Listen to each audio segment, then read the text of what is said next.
आगे जन्म से भले दोनों रहेंगे साथ में, करम तो विधात के हाथ में।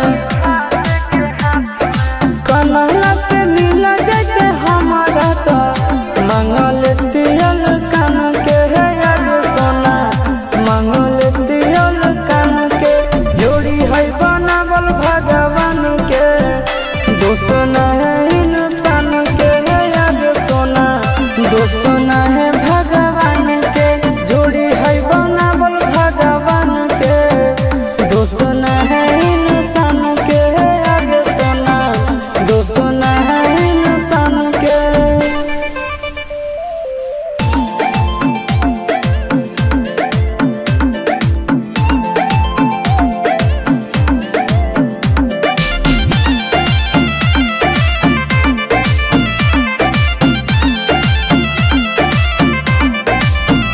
आगे तोर नहीं कसूर नहीं हमर कसूर गे, दोनों के कैला का ऊपर वाला दूर गे। ये सोना आगे तोर नहीं